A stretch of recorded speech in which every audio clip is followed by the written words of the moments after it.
So Manu Raju of CNN is reporting the following about the infrastructure deal. Take a look at this. Moderate House Dems are raising concerns about the Democrats' budget plans that would pave the way for passing $3.5 trillion package, and are also calling on Pelosi to give an immediate vote to the infrastructure bill and not tie it to the reconciliation package per letter from source. Let me just say this for everybody. No deal. No deal. See, this is what do the moderate Dems always do, whether it's in the Senate and it's Manchin and Sinema, whether it's Third Way or the so-called moderates in the House. What do they always do? They flex their power. They're the ones who draw red lines. They're the ones who throw around their weight in these debates and these budget talks.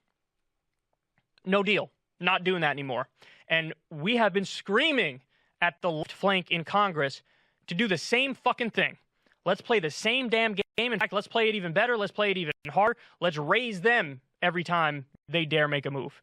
And that's sort of what we're seeing right now. At least, you have a lot of good talk now coming from the left flank in Congress where they've said, fuck, even Pelosi has signed on to this. And she's a fucking right-wing Democrat. But even she said, don't want to hear it. Not even going to bring the bipartisan bill up for a vote unless the Senate passes the partisan reconciliation package.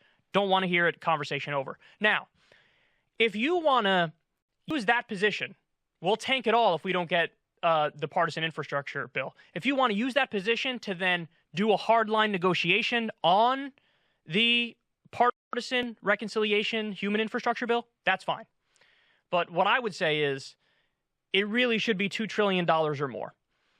If you say, hey, we can't get 3.5, okay. But if it's under $2 trillion, if you get a $1.5 trillion or $1 trillion partisan human infrastructure bill, I'd have to slap that one aside on principle and say, no, you've negotiated away the farm, you've given away too much, we can't do it. But if you can get a decent bill with over $2 trillion in it, so in other words, if you can get a bill that has child care and or elder care, has universal pre-K, has 2 years free community college, has some reduction in drug prices or whatever, if you can get a bill that has all those good provisions and you're using this as a negotiating position, great, go ahead and do it, and I love it. But you have to be willing to shoot the hostage, and you have to be willing to be serious about this.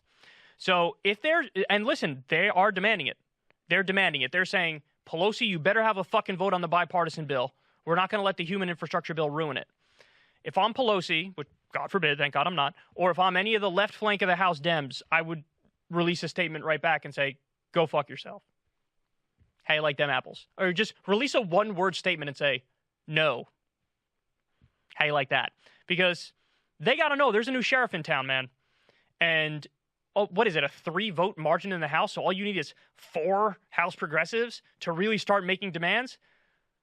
Knock, knock, bitch. Now we're here. What's up? And so if they're actually willing to fight on it, then that's great. And what we've seen lately, now they said they're going to fight on this, great. We'll follow that and let you know how that goes.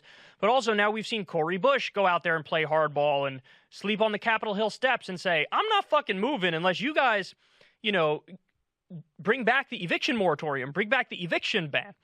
And the reason why she had the balls to do that is because she was homeless at one point. So she didn't go through any organization or institution or go through corporate Democratic leadership. See, she said, I know how bad being homeless is, so I'm going to go out there. I want to fight for homeless people. And I'm going to fight to make sure we keep the eviction moratorium in place. And it worked because she made Biden look silly. She made Democratic leadership look silly. So, again, if I'm the House Democrats here and I'm the left flank, I'm going out there and saying, you guys knew the fucking terms of the deal, and now you're changing it at the last minute because you're weaselly little pricks. Abide by the deal. Abide by the deal.